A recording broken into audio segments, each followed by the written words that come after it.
La pluie ne faisait pas que tomber, elle s'agrippait. Un voile gris, froid et misérable, qui brouillait le monde à l'extérieur du pare-brise de sa berline vieille de 10 ans.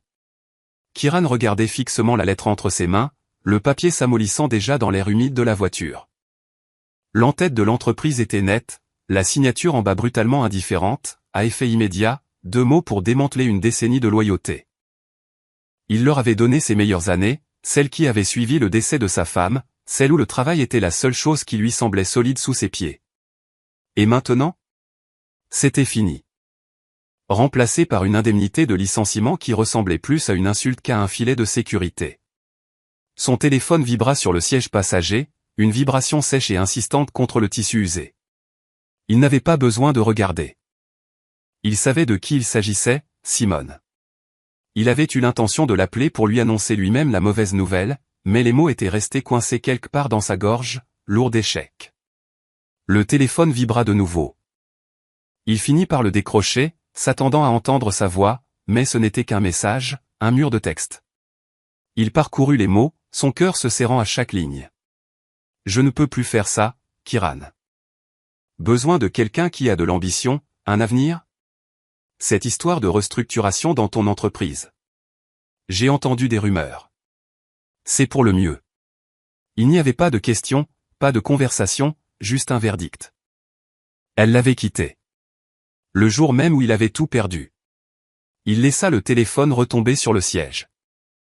Le moteur était éteint. Le seul bruit était le tambourinement rythmique de la pluie sur le toit et le battement frénétique et inutile de ses propres essuie-glaces contre la vitre. Il se sentait vidé, un bâtiment ravagé par les flammes, dont il ne restait que la fragile charpente. Il n'avait pas de travail. Il n'avait pas de partenaire. Il n'avait rien. Il posa son front contre le volant froid, le plastique s'enfonçant dans sa peau, une seule pensée perça le bruit de fond dans sa tête, Amira, sa fille. Il devait rentrer chez lui. Il devait aller la chercher à la garderie. Il devait sourire et faire semblant que le monde ne venait pas de se fendre sous ses pieds. Sa vie venait d'être brisée en 1000 morceaux méconnaissables. Il n'avait aucune idée que c'était la meilleure chose qui lui soit jamais arrivée. Les jours passèrent. Le choc initial se figea en une routine sombre et silencieuse. Kiran se réveillait avant le soleil, non pas pour éviter les embouteillages en allant au bureau, mais pour éplucher des offres d'emploi qui semblaient toutes exiger des diplômes qu'il n'avait pas, ou de l'expérience et des domaines qu'il ne connaissait pas. Il était Kiran, un homme noir au début de la trentaine, dont la force résidait dans ses mains et sa fiabilité tranquille. Il savait comment gérer un entrepôt, comment anticiper les retards d'expédition, comment gagner le respect de son équipe, non pas par l'autorité, mais par le travail partagé. Ses compétences ne semblaient pas bien se traduire sur un CV. Son monde s'était rétréci au mur de son petit appartement de 2 chambres, un endroit rangé mais habité, empli du parfum persistant du nettoyant à la lavande préféré de sa défunte épouse, et du chaos vibrant des créations de sa fille. Amira était le soleil autour duquel gravitait son monde brisé. Elle avait 6 ans, une minuscule force de la nature aux yeux vifs et perspicaces, et aux cheveux naturels toujours coiffés en tresses complexes avec des perles colorées. Ses cheveux, témoignage de son amour et de sa maladresse, avaient souvent 1 ou 2 perles légèrement de travers, une petite imperfection qui ne faisait que lui faire l'aimer davantage. Elle était un tourbillon de phrases à rallonge et de questions qui tranchaient à travers ses défenses d'adulte soigneusement construites. « Papa, pourquoi es-tu à la maison pour les dessins animés ?» avait-elle demandé cette première semaine, la tête penchée sur le côté, ses tresses perlées cliquetant doucement. Il avait réussi à esquisser un sourire. « Juste de petites vacances, ma puce. » Elle avait plissé les yeux, son regard bien trop sage pour une enfant de 6 ans. « Tu n'as pas l'air d'être en vacances, ton sourire est endormi. » Il était fatigué, un épuisement profond, jusqu'à la moelle, qui n'avait pas grand-chose à voir avec le sommeil. C'était le poids d'être le seul soutien financier, l'unique parent, celui qui devait tout maintenir à flot. Sur la cheminée, une photo de sa femme, Maya, lui souriait. Ses yeux étaient exactement comme ceux d'Amira. Il parlait à la photo parfois, dans le silence de la nuit. « J'essaie, Maya. J'essaie vraiment. » L'appartement était rempli de son souvenir, mais réchauffé par la présence d'Amira. Ses dessins au crayon de cire étaient scotchés sur le réfrigérateur, une galerie de soleil bancal et de bonshommes allumettes au sourire incroyablement large. Un dessin montrait un homme grand, une petite fille et une femme avec des ailes. Ça, c'est maman, qui est un ange maintenant, avait expliqué Amira, son petit doigt traçant les ailes en crayon de cire avec révérence. Il montrait son amour par des actes. Il lui préparait des pancakes, souvent légèrement brûlés sur les bords, qu'elle déclarait croustillants et les meilleurs du monde. Il lui lisait des histoires avant de dormir, faisant toutes les voix jusqu'à ce que sa gorge soit enrouée. C'était un homme de peu de mots, mais son amour était une chose tangible. Dans la façon dont il s'agenouillait pour lasser ses chaussures, la façon dont il préparait son déjeuner avec un petit mot qu'il avait lui-même dessiné, la façon dont ses mains calleuses, des mains qui avaient autrefois dirigé des chariots élévateurs et géré des inventaires, étaient maintenant assez douces pour repousser les cheveux de son front pendant qu'elle dormait. C'était un bon père. C'était le seul titre de poste qui comptait, et le seul auquel il était terrifié d'échouer. Les semaines qui suivirent furent un flou de candidatures infructueuses et d'économies qui s'amenuisaient. Il accepta des petits boulots, des travaux de bricolage qu'il trouvait sur une application communautaire, n'importe quoi pour garder la lumière allumée et de la nourriture sur la table. C'était un travail qui rendait humble, mais il y avait une dignité simple en cela. Réparer un robinet qui fuit, assembler une étagère, boucher un trou dans un mur, c'étaient des problèmes qu'il pouvait résoudre. Contrairement aux trous béants dans sa carrière, il ne se plaignait jamais. Il enfilait simplement ses bottes de travail usées, préparait une petite boîte à outils et allait partout où l'application l'envoyait. Sa compétence tranquille, sa seule monnaie d'échange. Un soir, une demande est arrivée, une urgence, un tuyau éclaté dans un appartement terrasse au centre-ville. La paie était bonne, trop bonne pour la refuser. Le seul problème était l'heure. Il était tard, et sa voisine qui gardait habituellement Amira en cas de besoin était absente. Il regarda sa fille endormie, sa petite poitrine se soulevant et s'abaissant dans un rythme paisible.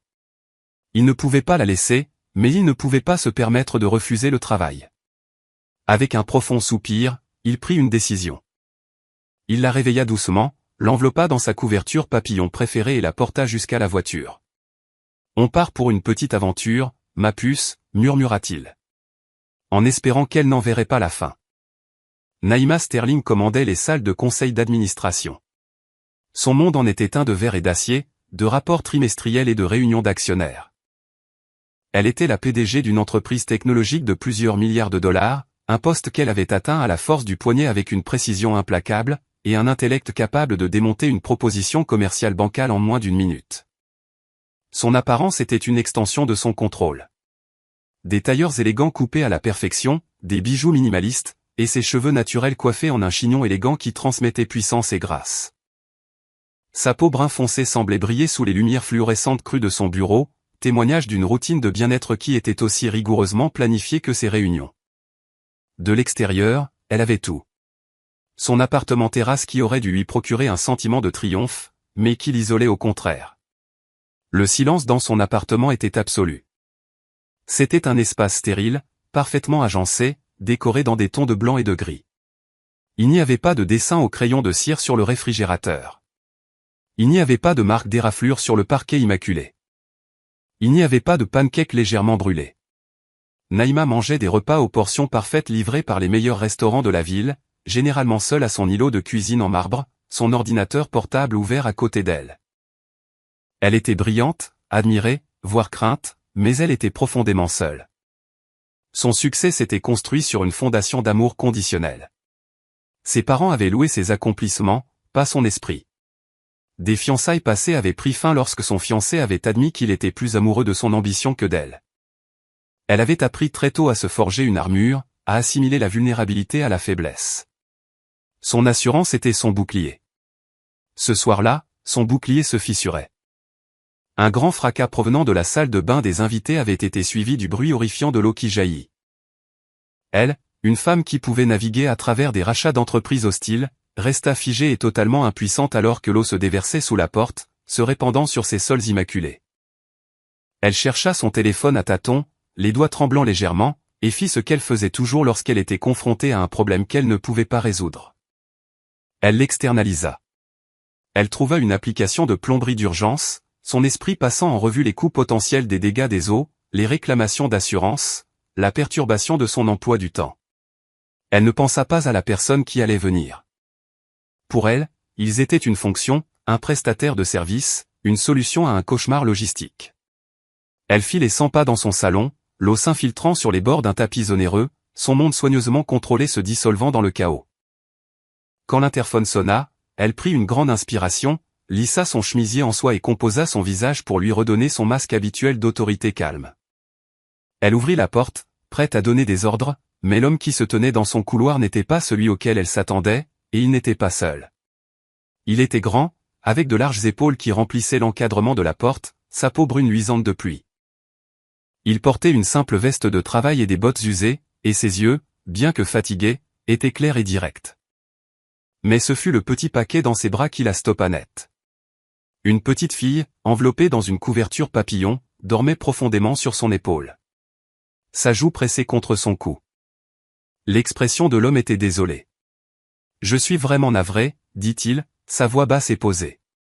Kiran, de l'application, je n'ai pas pu trouver de babysitter à cette heure tardive. Si ça pose problème, je comprends. » Naïma le regarda fixement, puis regarda l'enfant. La scène était tellement incongrue dans son immeuble stérile et silencieux, un père et sa fille. Un petit monde autonome de chaleur et de soins se tenant sur le pas de sa porte. Son discours soigneusement préparé sur l'urgence de la situation s'évanouit. Tout ce qu'elle put faire fut de hocher la tête. Non, s'entendit-elle dire, sa voix plus douce qu'elle ne l'avait voulu. C'est bon. Je vous en prie, entrez. Il se déplaça avec une efficacité tranquille qui était profondément apaisante. Il déposa doucement Amira endormie à l'extrémité de son long canapé blanc, bordant la couverture papillon autour d'elle. Il examina les dégâts des eaux d'un œil expert, sa présence faisant immédiatement baisser la température de la panique de Naïma. « C'est le tuyau d'alimentation des toilettes », dit-il après une brève inspection. « Je peux couper l'arrivée d'eau principale, mais je devrais remplacer la valve. » Il parlait avec des phrases courtes et ancrées. Il n'y avait pas de flatterie, aucune reconnaissance de la richesse évidente qui l'entourait. C'était juste un homme venu là pour faire un travail. Naïma, habituée aux personnes qui la flattaient ou se hérissaient en sa présence, trouva son simple professionnalisme désarmant. Elle le regarda travailler, ses grandes mains calleuses étonnamment habiles alors qu'il maniait ses outils. Il était méthodique, concentré. Il ne faisait pas la conversation. Les seuls bruits étaient le cliquetis du métal et la respiration douce et régulière de la petite fille sur le canapé. 1 heure plus tard, l'eau jaillissante fut remplacée par un léger goutte à goutte alors qu'il terminait la réparation. Le silence qui revint dans l'appartement semblait différent à présent. Moins vide. Il nettoya méticuleusement, essuyant le sol avec un chiffon qu'il avait apporté, laissant l'espace plus propre qu'il ne l'avait trouvé. « Tout est bon, dit-il en se levant. Vous ne devriez plus avoir de problème avec ça. » Il rédigea une facture sur un simple bloc-notes. Le montant était étonnamment raisonnable. Naïma s'était préparée à une énorme surcharge d'urgence. « C'est tout ?» demanda-t-elle, surprise. Il acquiesça. « C'est le travail. » Elle transféra l'argent depuis son téléphone, en ajoutant un généreux pourboire. Il regarda la notification puis la regarda de nouveau. « C'est trop. »« Non, ça ne l'est pas, » insista-t-elle. Pour l'heure tardive et le dérangement. Elle fit un vague geste vers l'enfant endormi. Un petit sourire effleura ses lèvres pour la première fois. Elle n'est jamais un dérangement. Pendant qu'il parlait, Amira commença à bouger. Elle s'assit, se frottant les yeux, ses tresses perlaient légèrement de travers. Elle regarda autour d'elle la vaste pièce inconnue avec de grands yeux curieux, posant finalement son regard sur Naïma.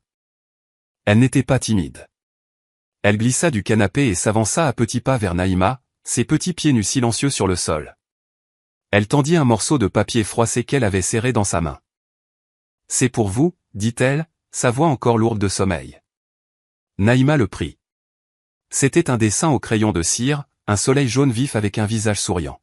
« Pour m'avoir laissé dormir sur votre nuage confortable, » expliqua Amira en pointant le canapé blanc. Naïma fixa le cadeau simple et sincère. Personne ne lui avait donné de dessin depuis qu'elle était enfant elle-même.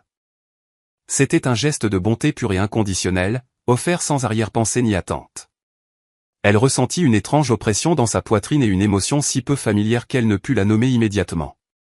Sa action était de la gratitude, mais c'était quelque chose de plus. Elle regarda le dessin puis le visage sérieux de la petite fille, puis le père qui les observait avec une douce patience.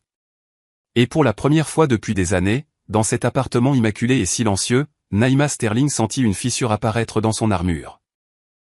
Elle sentit une larme couler sur sa joue avant même de réaliser qu'elle pleurait. Kiran vit la larme et la mésinterpréta immédiatement. Il crut qu'elle était contrariée, qu'il avait dépassé les bornes en amenant sa fille. « Nous devrions y aller », dit-il précipitamment, s'avançant pour prendre la main d'Amira. « Je suis désolé que nous vous ayons dérangé ?» Naïma secoua la tête, essuyant hâtivement sa joue. « Non, dit-elle, la voix un peu tremblante. « Ce n'est pas ça, c'est... » « Merci. » Elle regarda le dessin dans sa main comme s'il s'agissait d'un artefact précieux. Amira, toujours perspicace, pencha la tête. « Pourquoi pleurez-vous comme moi quand maman me manque ?» La question, si innocente et pourtant si profonde, resta suspendue dans l'air entre eux. Cela brisa la scène. Kiran se figea, sa main planant au-dessus de l'épaule de sa fille. Naïma était sans voix. L'enfant avait vu au-delà de la PDG, au-delà de l'appartement terrasse, et directement au cœur de sa solitude, la comparant au chagrin le plus sacré de sa propre petite vie. Kiran s'agenouilla. « Chérie, la dame n'est pas triste comme ça. Elle est juste. » Surprise. Il regarda Naïma, ses yeux remplis d'une profonde compréhension empathique. Il ne la voyait pas comme une cliente, mais comme une personne. « C'est bon, dit-il doucement, un doux commandement qui était aussi une réassurance. Cette nuit-là, Naïma scotcha le dessin du soleil jaune sur la porte en acier inoxydable de son réfrigérateur. Il avait l'air absurdement déplacé, une éclaboussure de couleurs enfantines et chaotiques dans sa cuisine monochrome. Mais à chaque fois qu'elle le voyait, elle ressentait cette même chaleur peu familière. Quelques jours plus tard, elle remarqua qu'une porte de son bureau grinçait. Ce n'était pas vraiment le cas, mais elle s'en convainquit. Elle trouva le numéro de Kiran dans l'historique de l'application et lui envoya un message, sollicitant spécifiquement ses services. Il arriva le lendemain après-midi, cette fois sans Amira, qui était à la garderie. Le travail lui prit moins de 5 minutes. Le silence qui suivit fut gênant. Naïma, maîtresse de la négociation, se retrouva à court de mots. « Voudriez-vous du thé ?» proposa-t-elle, se surprenant elle-même. Il parut surpris lui aussi, mais il acquiesça. « J'aimerais bien. » Elle lui prépara du thé au gingembre, ses mouvements raides et inhabitués dans sa propre cuisine. Ils s'assirent à l'immense îlot en marbre, l'espace entre eux paraissant vaste. Elle l'interrogea sur son travail. Il lui raconta la perte de son emploi en entreprise, les petits boulots de bricolage qu'il acceptait pour joindre les deux bouts. Il parla sans une once de complaisance envers lui-même, exposant les faits de sa vie avec une dignité tranquille qu'elle trouva fascinante. Il l'interrogea sur son travail. Elle lui donna la version lisse et professionnelle, mais son regard fixe et sans jugement fit sonner les mots creux. Il n'était pas impressionné par les titres ou les chiffres. Il semblait écouter la personne qui se cachait derrière. La semaine suivante, elle eut besoin de faire assembler une grande étagère en kit. Une tâche pour laquelle elle aurait facilement pu payer un service haut de gamme. Au lieu de cela, elle appela Kiran. Cette fois, il amena Amira. C'était un samedi. Pendant qu'il travaillait, les sourcils froncés de concentration alors qu'il déchiffrait les instructions cryptiques, Naïma se retrouva assise par terre avec Amira, une boîte de crayons de cire entre elles. Amira bavardait sans arrêt, un flot de conscience haletant sur son école, son papillon préféré, et sur le fait que son papa était le meilleur faiseur de pancakes au monde, même s'ils étaient un peu croustillants. Naïma écoutait, captivée. Elle apprit que Kiran était veuf depuis 4 ans, que Maya, sa femme, avait adoré jardiner, qu'il essayait de faire pousser des tomates sur le petit balcon de leur appartement dans un pot qu'elle avait peint. Amira montra à Naïma une photo sur le téléphone de son père d'une magnifique femme noire au sourire radieux, tenant un tout petit bébé, Amira. « C'est ma maman, dit-elle fièrement. Elle est dans les étoiles maintenant, elle nous regarde. » Naïma ressentit cette douleur désormais familière dans sa poitrine, cette petite famille, vivant dans un monde de pénurie et de perte, possédait une richesse émotionnelle qui faisait paraître sa propre vie d'abondance complètement appauvrie. Quand l'étagère fut finalement construite, Amira y plaça fièrement le premier objet. Une petite photo encadrée de sa mère, puis elle se tourna vers Naïma. « Vous pouvez mettre quelque chose dessus vous aussi », proposa-t-elle. Naïma n'avait rien de personnel à ajouter, son appartement était rempli d'art et d'objets, mais rien qui ne contienne de souvenirs, rien qui ressemble à un morceau de son âme. La réalisation tomba avec un bruit sourd et silencieux, les visites devinrent un rituel hebdomadaire, construit sur les prétextes les plus fragiles, une ampoule vacillante qu'elle ne pouvait pas atteindre, une poignée de placards desserrés, un tableau qui avait besoin d'être accroché. Kiran devait bien savoir que ses excuses étaient minces, mais il ne dit jamais un mot, il venait, réglait le problème, et restait ensuite pour le thé. Et Amira comblait le fossé entre leurs deux mondes, elle décida que Naïma avait besoin d'une plante, et un jour, elle et Kiran arrivèrent avec une petite orchidée en difficulté. « Papa dit que vous avez un bon ensoleillement », annonça TL en la plaçant sur le rebord de la fenêtre du bureau de Naïma. Naïma, qui n'avait jamais réussi à garder une plante en vie, se retrouva à l'arroser consciencieusement, une petite chose vivante qui dépendait d'elle. Un samedi pluvieux, Kiran réparait un courant d'air provenant d'une fenêtre lorsqu'Amira tira sur la manche de Naïma. Elle tendit son minuscule poignet, qui était orné d'un bracelet d'amitié coloré fait de fils à broder tressé. « Je vous en ai fait un aussi », dit-elle en brandissant un bracelet assorti. Elle l'avait fait aux couleurs de l'entreprise de Naïma, un détail si attentionné qu'il en coupa le souffle à Naïma. Amira l'attacha soigneusement autour du poignet de Naïma, c'était un simple cadeau enfantin, et pourtant cela ressemblait à une initiation, une offre d'appartenance. Kiran termina son travail et s'approcha, un doux sourire sur le visage alors qu'il regardait la scène. « Amira, dit-il doucement, je crois que tu viens de donner à Madame Sterling son premier bijou qui ne peut pas être assuré. » Naïma rit, un rire vrai et authentique qui résonna dans l'appartement silencieux. Il semblait rouillé, comme une machine qui n'avait pas été utilisée depuis des années. Le sourire de Kiran s'élargit, il la regarda vraiment, et pendant un instant fugace, la distance professionnelle entre eux se dissipa entièrement. À sa place se trouvait quelque chose de plus chaleureux, quelque chose de plus fragile. Ce soir-là, une tempête faisait rage à l'extérieur, les piégeant dans l'appartement terrasse. Ils commandèrent des pizzas, les mangeant à même la boîte assis sur son tapis hors de prix, une entorse à l'étiquette qui aurait horrifié la Naïma d'il y a un mois. Amira s'endormit entre eux, la tête reposant sur les genoux de Naïma. La facilité de l'intimité domestique de ce moment était terrifiante et exaltante. Il parlait à voix basse pour ne pas réveiller l'enfant endormi. C'est alors que les murs soigneusement construits entre eux s'effondrèrent enfin. Il lui parla de Maya, pas seulement de sa mort, mais de la façon dont elle avait vécu. Il parla de son rire, de sa passion pour l'organisation communautaire, de la façon dont elle l'avait fait se sentir vue et valorisée bien avant qu'il n'ait un titre de poste respectable. Après son départ, avoua-t-il, la voix à peine un murmure. Je me suis senti invisible. Comme si la seule partie de moi qui comptait avait disparu. Être le papa d'Amira, c'est ce qui m'a sauvé. Sa vulnérabilité était un cadeau.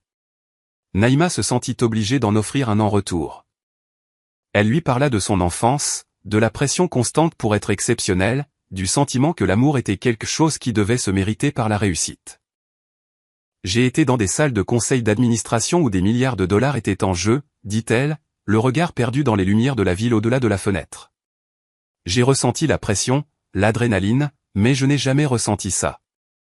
Elle baissa les yeux vers l'enfant endormi sur ses genoux. Je n'ai jamais ressenti ce niveau de paix. Ils restèrent assis dans un silence partagé, la tempête à l'extérieur un grondement lointain.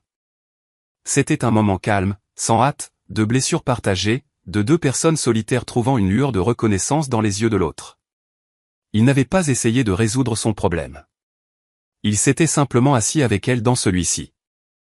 Quand la tempête passa et qu'il fut temps pour eux de partir, il souleva doucement Amira dans ses bras. À la porte, il s'arrêta. « Naïma, dit-il, utilisant son prénom pour la première fois. Merci de nous avoir laissé entrer. » Elle acquiesça simplement, le bracelet à son poignet un poids chaud et coloré. Elle n'était plus seulement une cliente et il n'était plus seulement l'homme à tout faire. Ils étaient autre chose, quelque chose de non défini et de terriblement plein d'espoir.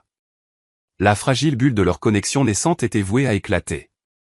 Le monde qu'habitait Naïma ne faisait pas de place aux hommes comme Kiran, si ce n'est en tant que personnel de service. La menace arriva sous la forme d'une femme nommée Simone. Elle était cadre intermédiaire dans une entreprise concurrente, une femme dont l'ambition était aussi polie et acérée que ses ongles en acrylique. Elle et Naïma évoluaient dans les mêmes cercles de galas de charité et de conférences du secteur. Elles étaient rivales, mais maintenaient un vernis de cordialité professionnelle. Un après-midi, Naïma avait demandé à Kiran de la retrouver dans le hall de son immeuble pour récupérer un chèque destiné à un jardin communautaire local où lui et Amira étaient bénévoles. Un projet que Naïma avait décidé de financer via la branche philanthropique de son entreprise. Alors que Kiran patientait, vêtu de ses vêtements habituels, propres mais simples, Simone fit irruption dans le hall, ses yeux s'écarquillant d'une cruelle reconnaissance. « Kiran, que fais-tu donc ici » demanda-t-elle, sa voix dégoulinant de condescendance. Il se raidit, sa posture devenant sur la défensive. « Bonjour, Simone.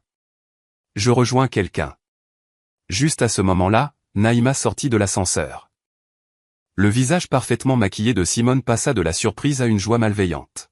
« Naïma, ne me dis pas que c'est lui que tu rejoins. » Le masque professionnel de Naïma se remit en place. « Simone, oui, Kiran et moi avions rendez-vous. » Simone laissa échapper un rire cassant. « Un rendez-vous ? Oh, c'est bien la meilleure. Tu sais bien qui c'est, n'est-ce pas ? C'est un responsable logistique raté, qui s'est fait virer. Je suis bien placé pour le savoir, je l'ai quitté le jour où c'est arrivé. Cet homme n'a absolument rien. » Les mots étaient conçus pour humilier, pour dépouiller Kiran de sa dignité devant cette femme puissante. Naïma regarda Kiran. Son visage était un masque stoïque, mais elle pouvait voir la blessure dans ses yeux, le serrement de sa mâchoire. Il ne se défendit pas, il ne dit pas un mot. Il resta simplement là, absorbant le coup avec cette force tranquille qu'elle en était venue à tant admirer. Naïma retourna son regard froid vers Simone. « Merci pour ton intervention, Simone. » dit-elle, sa voix dangereusement calme, « mais mes rendez-vous et mes associés ne te regardent pas. » Elle tendit l'enveloppe à Kiran, ses doigts frôlant les siens. « On se voit samedi, » dit-elle, une déclaration claire de loyauté. Puis elle se retourna et s'éloigna, laissant Simone fulminer dans son sillage. La rencontre, cependant, planta une graine empoisonnée. Simone, mesquine et vindicative, commença à murmurer. Les rumeurs se répandirent à travers les bruits de couloir de l'entreprise. Naïma Sterling, la PDG reine des glaces, était impliquée avec un homme à tout faire faucher et sans emploi. La pression commença à monter. Un membre principal du conseil d'administration, un homme qui avait été le contemporain de son père, la convoqua dans son bureau pour une discussion amicale. Il parla d'apparence, de l'image de l'entreprise, de la nécessité pour un leader de maintenir un certain standing dans sa vie personnelle. Un homme comme ça, Naïma, ça suggère un manque de discernement, dit-il, ces mots formulés dans une inquiétude paternaliste. Les murmures devinrent un fardeau. Lors d'une négociation tendue pour une acquisition majeure, le PDG rival fit une remarque sarcastique, juste assez fort pour que la pièce l'entende. Si le jugement de Madame Sterling dans sa vie personnelle est une quelconque indication, peut-être devrions-nous reconsidérer cet accord. Naïma sentit les murs se refermer sur elle. Le monde qu'elle s'était tant battue pour conquérir menaçait maintenant de la rejeter, tout cela parce qu'elle avait osé nouer des liens avec quelqu'un en dehors de ses limites étroites et fondées sur les classes. La joie et la chaleur qu'elle avait trouvées auprès de Kiran et Amira commencèrent à être assombries par l'anxiété. Elle commença à annuler leur rendez-vous, offrant de vagues excuses concernant le travail. La distance entre grandit, un silence douloureux s'étirant sur les lignes téléphoniques. Elle savait qu'elle le blessait, et qu'elle se blessait elle-même, mais elle ne savait pas comment réconcilier ces deux mondes. Elle devait faire un choix. Le choix se présenta lors du gala annuel de l'entreprise, un événement étincelant où se rassemblaient les personnalités les plus puissantes de la ville. Naïma devait prononcer le discours d'ouverture, annonçant une nouvelle initiative massive. Le membre du conseil d'administration qui l'avait mise en garde était au premier rang, la regardant d'un air possessif. Simone était là aussi, se pavanant à une table avec les concurrents de Naïma, un sourire suffisant sur le visage. Naïma se tenait au pupitre, les lumières de la scène brûlantes sur son visage. Son discours préparé était chargé sur le prompteur. Elle regarda la mère de visage, tous la regardant avec attente. Ils voyaient la PDG, la force motrice, la marque. Ils ne voyaient pas la femme qui gardait le dessin de soleil d'une enfant sur son frigo. La femme qui portait un bracelet coloré bon marché sous la manche de sa robe à $1000. Elle commença son discours, le langage familier de l'entreprise coulant facilement, mais les mots avaient le goût de la cendre dans sa bouche. Elle parla de croissance, de synergie et de perturbation du marché, et puis elle le vit. Kiran n'était pas censé être là. Il travaillait à l'événement au sein d'une équipe de traiteurs, un boulot d'appoint qu'il avait pris pour la nuit. Il était au fond de la salle de bal, vêtu d'un simple uniforme noir, débarrassant des assiettes. Il ne la regardait pas, il faisait juste son travail. Ses mouvements étaient efficaces et dignes, mais elle le vit. Et à cet instant, tout devint clair. Elle vit la noble tranquillité dans sa façon de travailler, l'intégrité qui n'avait rien à voir avec un titre de poste ou un compte en banque. Elle vit l'homme qui lui avait montré plus de gentillesse en quelques semaines qu'elle n'en avait reçu en une vie de réussite. Elle hésita, son discours s'éteignant.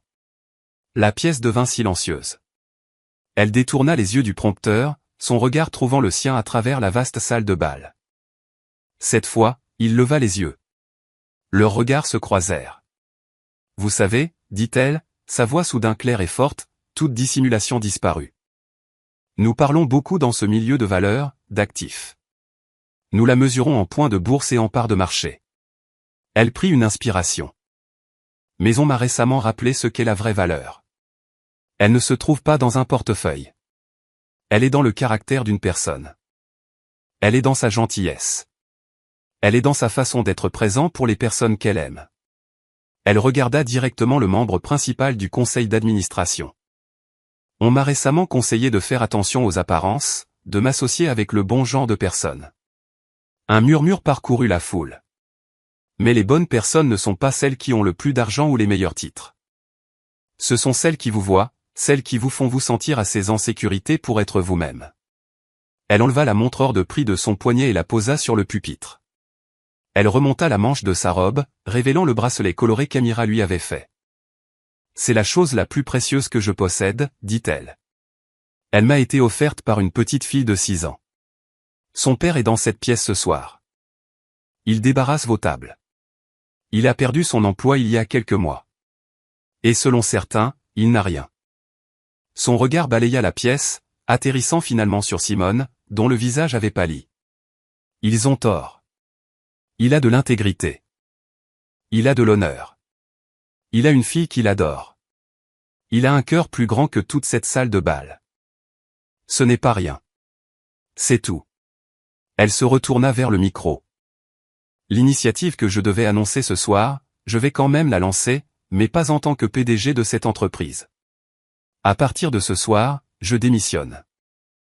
Je vais construire quelque chose de nouveau, quelque chose qui mesure le succès non pas en profit, mais au nombre de vies que nous pouvons améliorer. » Elle regarda le fond de la pièce une dernière fois, le cœur battant à tout rompre. « Merci. » Et sur ce, elle quitta la scène, laissant dans son sillage un public stupéfait et silencieux. Elle venait de tourner le dos à toute sa vie, et elle ne s'était jamais sentie aussi libre. Elle n'attendit pas les retombées. Elle traversa la foule stupéfaite, sortit de la salle de bal et se dirigea droit vers la sortie de service où elle savait que se trouverait le personnel traiteur. Elle trouva Kiran empilant des plats, lui tournant le dos. Il avait manifestement tout entendu. « Kiran, dit-elle doucement. » Il se retourna lentement, son visage illisible. L'air entre eux était lourd d'émotions inexprimées. Il ne bougea pas. Elle ne parla pas, le fracas de la cuisine derrière sembla s'estomper. « Tu n'avais pas besoin de faire ça, finit-il par dire, la voix rude. « Si, répondit-elle, sa propre voix tremblant légèrement. Il le fallait. » Elle fit un pas de plus. « Pendant des mois j'ai essayé de t'intégrer à mon monde. J'avais tort. Je ne veux plus de ce monde-là. Je veux juste une vie. » Il scruta son visage, son regard intense, cherchant la moindre trace de doute ou de regret. Il n'en trouva aucune. Tout ce qu'il vit fut la femme brute, vulnérable et courageuse qui venait de démanteler son empire pour un principe, pour lui. Il combla finalement la petite distance entre eux. Il tendit la main, et ses doigts calleux touchèrent doucement le bracelet d'amitié sur son poignet. « Qu'est-ce que tu vas faire maintenant » demanda-t-il. « Je ne sais pas » admit-elle, et l'incertitude ressemblait à un cadeau, construire quelque chose de vrai, avec les bonnes personnes. Il acquiesça lentement, une compréhension naissante dans les yeux. Il la voyait, pas la PDG, pas la femme de pouvoir, juste Naïma, une femme qui avait choisi l'authenticité plutôt que les applaudissements.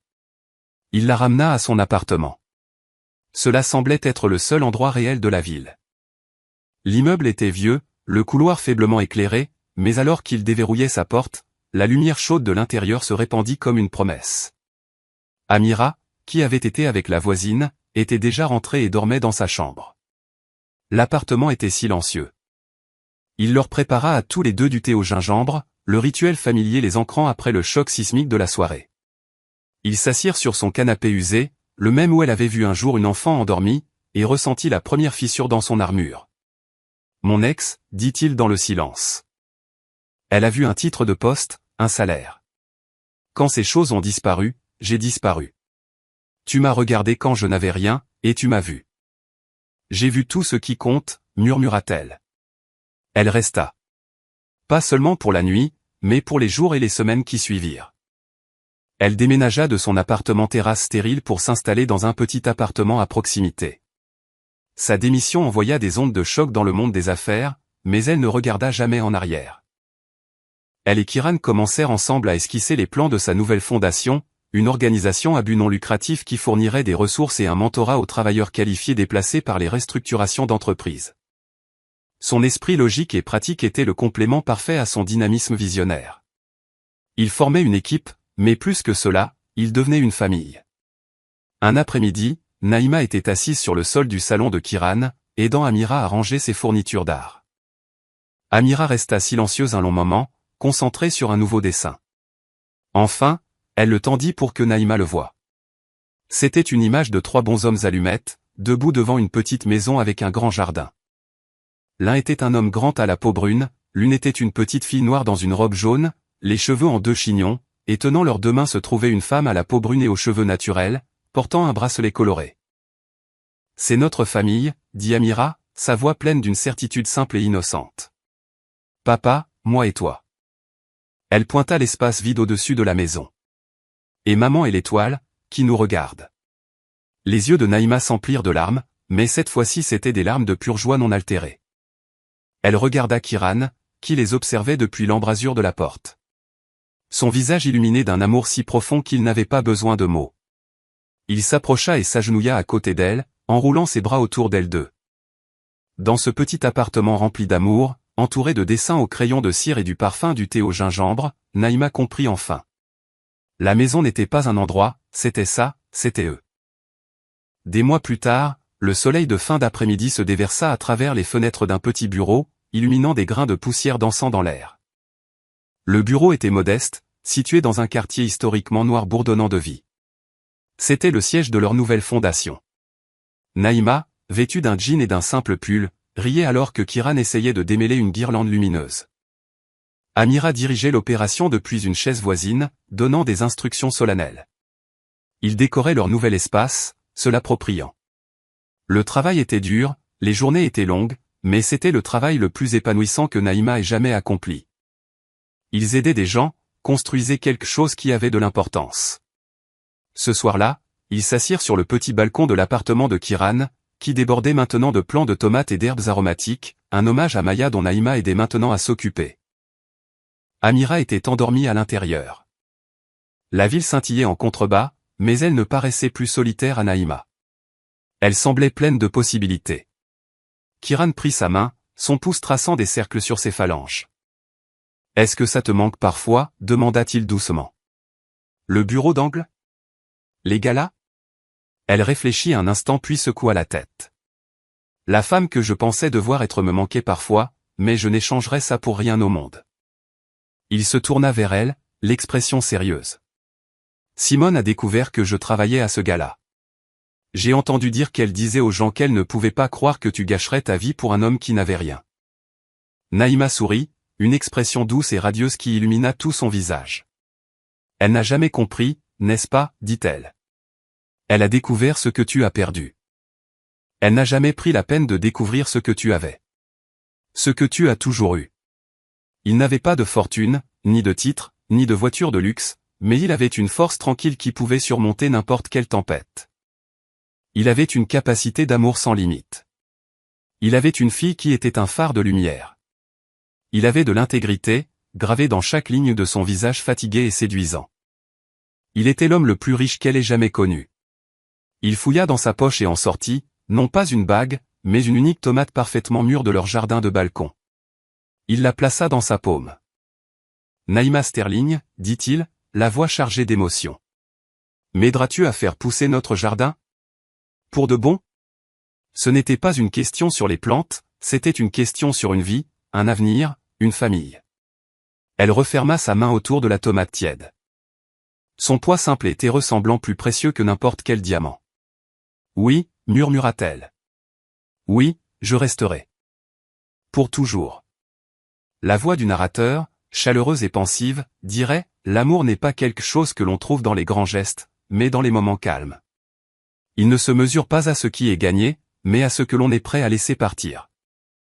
Pour Kiran, tout perdre était le seul moyen de faire de la place pour ce qui comptait vraiment, et pour Naïma. Renoncer à un royaume était le seul moyen de finalement rentrer à la maison.